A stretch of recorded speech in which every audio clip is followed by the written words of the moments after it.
Débrief du jour 10 de Youssouf Sabaly.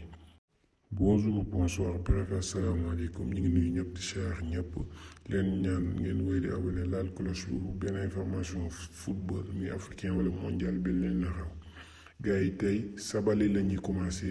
toujours même carte bi lañ leen di njëkk a woon carte bi mooy wone Sabaly fu mu gën a apparaître si match bi tey dañoo gis ni Sabaly si milieu terrain bi lañ ko gën a gis si match bi.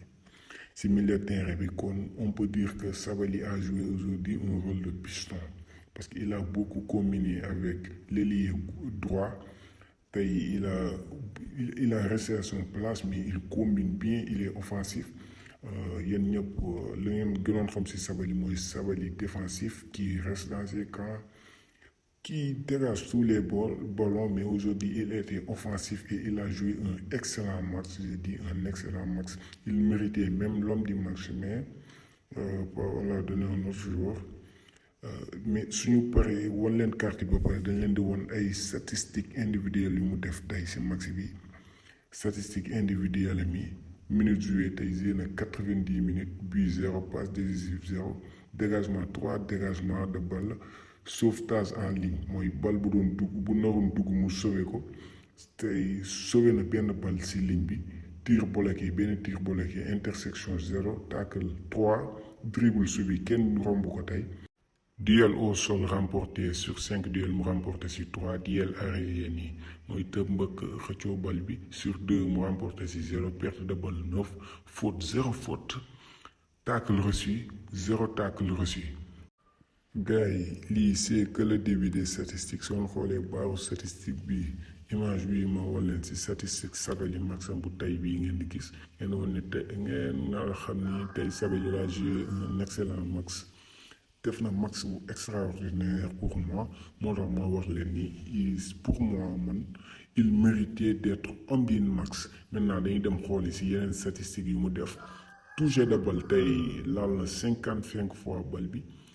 mu def ci 32 passes précis voilà c'est excellent déjà passe clé mooy passe yu garaaw yooyu def na ci benn passe clé centre en radio mooy centre bal bi daw ba ci ailier bi centré 0 passe en profondeur radio mooy taxaw ci défense bi centré ci benn bu mu ci def da ngaa réussir bal bi yegg na fu mu bëggoon mu yegg tir cadré 0 tir hors cadré benn tir arrêté 0 tentative de dribble 0 tentative de dribble essayé wul dribbler kenn voilà il passait coolement romb défenseur nu mu leen neexee jéemul dribbler jéemul def dara mais malheureusement il a fait un excellent match laa wax gars yi déjà vidéo résumé matcham après dinaa ko dugal à part ci chaîne YouTube bi ak suñu yeneen façon plateforme Facebook ak Instagram foofu yëpp mën ngeen fa dem soo leen seetaanee vidéo bi ngir yàlla ngeen aboneel ñu si Facebook ak Instagram pour yokk ñu doole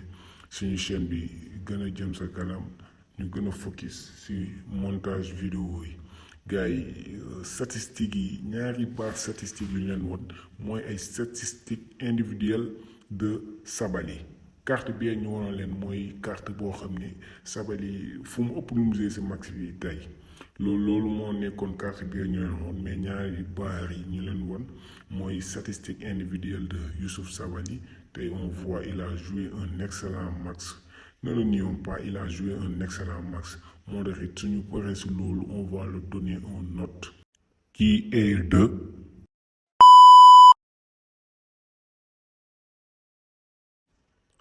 7,7 sur 10. C'est un note de feu, un note excellent. Il a fait un excellent match. Donc il a mérité une note de 7,7.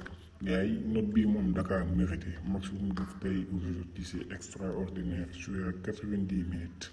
Il a fait un match extraordinaire. Dina baax trop ci Sénégal bi di ñëw jëm ci Coupe du Monde.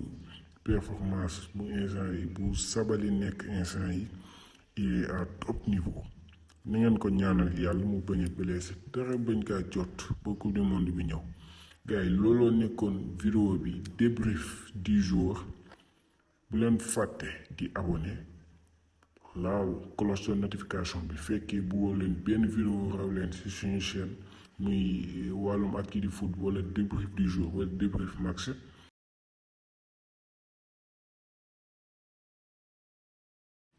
looloo nekkoon débrief bu tay bi muy Youssouf Sabaly contre Villarreal bu Nicolas Jackson moom tamit bëgg ngeen ko defal débrief yéen tamit mun ngeen wax ci espace commentaire yi ñu defal bon jour débrief. Diez 1 bi Abdou Lahad Diallo la woon d'ailleurs mi ngi suñu chaîne YouTube dem leen seetaani ko.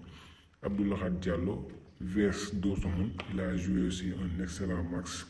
Chapeau à nos défenseurs.